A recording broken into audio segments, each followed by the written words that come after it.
أعوذ بالله من الشيطان الرجيم بسم الله الرحمن الرحيم. Quran surah 21 Al-Anbiya. Ini paling komplit dan ini kalau isyarat Qurannya akan dialami oleh setiap makhluk yang hidup. Quran surah 21 ayat 83 sampai 92. Catat saja dulu, nanti dibuka kemudian ayat 83 sampai 92. Ini ibu dan bapak sekalian, saudara-saudariku, ini adalah gambaran dari Quran tentang kisah para nabi dan orang saleh yang mengalami persoalan dalam hidup. Ada yang sakit parah luar biasa, ada yang masalah dengan keturunan, ada yang masalah dengan aktivitas yang menghimpit sampai gelap mata, sampai gelap mata. Tapi semua dibebaskan oleh Allah. Dan kalimat menariknya di ayat-ayat ini adalah orang-orang yang punya masalah serupa dengan ini, kami akan berikan solusinya kalau mengerjakan amalan yang sama dengan Allah. Saya kasih satu contoh saja ya, di rangkaian ayat ini tentang Nabi Ayyub di ayat ke-83-nya sampai 84. Perhatikan kalimatnya, wa ayyuba idnada rabbahu rabbi anni massani yadhurru wa anta arhamur rahimin. Ada ayat ini? Quran surah 21 ayat 83. Wa ayyuba, biasanya kalau dalam bahasa Arab kalimat pertama dalam satu rangkaian kata itu biasanya menggunakan harakat dhammah rafa. Al-masjidu kabirun, hampir tidak dikatakan al-masjida, selalu ya. Baik, al-malu wal banuna zinatul hayatid dunya, ya, pelan-pelan. Di sini pakai a, wa ayyuba. A itu harakatnya, fathah, kasrah atau dhammah? Fathah, apa artinya fathah? Fataha, iftahil bab, apa artinya iftah? Fathah, buka, terbuka. Fathah itu sesuatu yang terbuka. Wa ayyuba, dan kami buka kisah Ayub ini untuk menjadi inspirasi bagi siapapun yang melihat dan mempelajarinya. Ada ilmu nanti untuk membaca itu ya, di antaranya di ilmu arud. Kenapa harakatnya fathah, nasab, kuat, nasab itu kuat. Seakan-akan ingin katakan kami buka kisah Ayub ini supaya jadi inspirasi untuk Anda menjadi motivasi yang kuat dalam kehidupan. Idnada rabbah, ketika beliau menyeru pada Tuhannya, diuji dengan penyakit luar biasa, Bu ya. Tapi jangan ngarang ya. Ini tidak disebutkan penyakitnya apa, cuma kondisinya luar biasa parahnya. Ya. Ada yang berspekulasi mengatakan penyakitnya itu penyakit kulit, ya. Kemudian ada belatungnya, begitu mau sholat dicopot dulu, setelah sholat dipasang lagi, nggak ada kerjaan ngarang-ngarang begitu, ya. Itu nggak ada. Itu zamannya Ali bin Abi Thalib, kalau ada yang seperti itu, besoknya nggak ngajar lagi.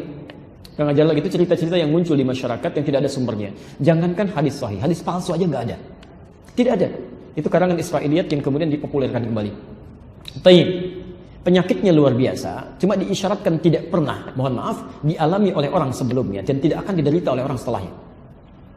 Dan bukan cuma penyakit ini saja, kalau dirinci, ayat yang diteruskan sampai 84, ujiannya itu tiga. Ya. Ayub ini kan orang kaya, Masya Allah. Kemudian keturunannya luar biasa, ya. Ada 12 anaknya, kaya, semua sehat-sehat, kuat, kan? Yang ketiga ini menarik, ya. Ini menarik. Mohon maaf, dan soleh, ya. Kaya, keturunan sehat, kuat dan soleh, dekat dengan Allah, ya. Sehat luar biasa. Satu kali diuji dengan 3 hari aja, 3 hari. Hari pertama, mohon maaf, semua hartanya hancur, lebur, ternaknya mati semua. Kemudian seluruh aset perkebunannya terbakar. Insya Allah. Apa yang terjadi? Ternyata ibadahnya meningkat 2 kali lipat. Bukan menurun.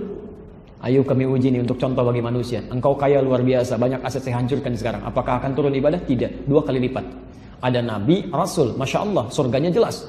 Diuji dengan kekayaan, hancur semuanya dalam 1 hari, meningkat ibadahnya 2 kali lipat. Ada orang bukan nabi, bukan rasul, nggak jelas surganya, kehilangan sendal di masjid, rame. Masya Allah, ya. Nggak evaluasi diri gitu ya. Baik, kita teruskan. Hari kedua, barangkali keturunannya masih ada, diwafatkan oleh Allah. 12 anaknya wafat sekaligus. Bukan 1-2, 12 anaknya. Seorang kehilangan 1 anak, dipanggil oleh Allah. Bukan kehilangan sebetulnya, bukan kehilangan. Allah ambil, tugasnya selesai. Cuma tinggal yang belum selesai adalah tanggung jawabnya di akhirat, akan ditanya. Maka yang sering berharap punya keturunan setelah dikasih, hati-hati itu titipan, Anda akan ditanya. Mungkin tugas Anda tidak harus sampai dewasa. Masya Allah, ada yang tugasnya baru berapa bulan, ada yang tugasnya baru dilahirkan, ada yang tugasnya sampai beranjak tumbuh. Hati-hati, itu semua tugas, ya. Dan akan ditanya di akhirat nanti. Ini 12 anak yang diwafatkan oleh Allah, dipanggil segera. meningkat lagi 2 kali lipat. Barangkali masih sehat, diuji dengan penyakit yang tidak dialami orang sebelumnya, tidak akan pernah dirasakan oleh orang setelahnya. Masya Allah. Kurang lebih nikmat dalam masa 20 tahun. Setelah 7 tahun dengan istrinya bersabar dengan itu, istrinya mengatakan begini, Bu. Istrinya, kalau dalam bahasa kita, papakan Nabi, Rasul, bisa mengangkat tangan dikabulkan doanya. Kurang berapa lama kita menanti, mohonkan kepada Allah supaya disembuhkan. Disembuhkan gak minta banyak, asal sembuh aja. Lihat jawaban Ayub. Bertanya pada istrinya, berapa lama kita senang? Kata istrinya, kurang lebih 20 tahun. Berapa lama kita diuji sekarang? Kurang lebih 7 tahun. Perhatikan Pak jawaban Ayub. Nanti saja, kalau masa ujian sama dengan kekayaan itu 20 tahun, sama-sama senangnya, baru saya mohon kepada Allah. Malu rasanya, diberikan kenikmatan 20 tahun, diuji seperti ini baru 7 tahun sudah minta kepada Allah. Malu rasanya. Tapi yang paling menarik, ketika penyakitnya sudah mulai mengganggu beliau untuk ibadah. Bukan beraktivitas. Ini saat sakit masih bisa beraktivitas, masih bisa ibadah, gak pernah mengeluh. Biasa aja nikmati, alhamdulillah, dekati Allah, berdoa dengan baik. Tapi yang paling menarik, ketika penyakit ini sudah mengganggu Ayub untuk ibadah. Sesuatu yang mengganggu dalam bahasa Arab disebut dengan durrun. Jamaknya darra. Nanti ada godaan-godaan dalam hidup ibu, bapak sekalian yang akan mengganggu secara fisik pada kita. Ya. Di antaranya Al-Baqarah, Quran surah 2 ayat 214. Posisi paling kanan sebelah bawah. Ya. Am hasibtum an tadkhulul jannata wa lamma ya'tikum mathalul ladzina khalaw min qablikum masathumul ba'sa wad dharra. Ada penyakit yang mengganggu, ya. Ada godaan secara fisik, ya. Kalau Ayub kena penyakit fisik luar biasa, barangkali kita kasih hujan, ya, mulai kena fisik macam-macam. Nah, ini penyakitnya sudah mengganggu kepada ibadah, sulit untuk ibadah, ya. Kalau kita mau sholat susah gitu ya, baru berdoa. Masya Allah. Apa doanya? Perhatikan doanya. Rabbi anni massaniya dhurru wa anta arhamar rahimin. Perhatikan kalimat doanya. Ya Allah, penyakit ini sudah mengganggu saya untuk bisa mantap menunaikan ibadah kepadamu. Ya Allah, penyakit ini sudah mulai mengganggu saya dalam ibadah, ini sudah gak nyaman lagi ibadah. Sedangkan kau yang paling sayang kepada saya. Ya. Kalau dalam bahasa bebas, kalau yang paling sayang saja tidak mengabulkan doa saya, lantas kepada siapa lagi saya mesti minta? Allahu Akbar. Ketika kalimat yang disampaikan oleh Nabi Ayub melekatkan kata ibadah, langsung turun jawabannya di ayat 84-nya. Fastajabna. Menggunakan fa, Pak. Saya pernah terangkan dulu ya, masih ingat? Ada menggunakan huruf waw, ada menggunakan thumma, ada menggunakan fa. Itu beda. Kalau pakai waw itu ada jeda sedikit. Kalau bahasa Qur'annya wastajabna, artinya Ayub selesai berdoa nunggu 5 menit jawaban turun. Kalau pakai thumma, berdoa saat itu barangkali besok baru terjawab.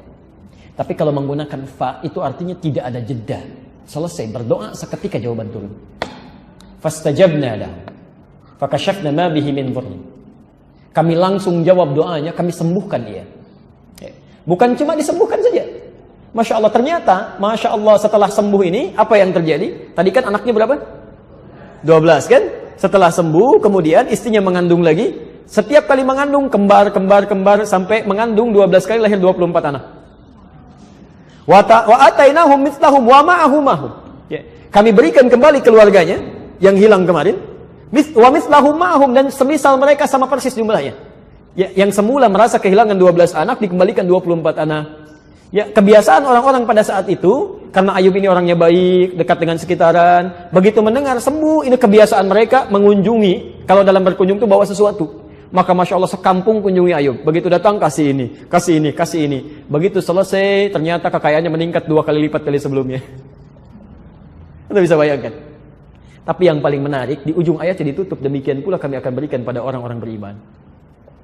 Yang punya masalah serupa dengan Ayub, akan diberikan hal yang sama. Kalau dia melakukan amalan-amalan yang dilakukan oleh Ayub. Di antaranya apa? Para nabi itu meningkatkan ibadah. Ini. Bahkan dalam sakitnya pun yang diingat ibadah. Jadi kalau antum sedang punya masalah, dahulukan kepentingan ibadah.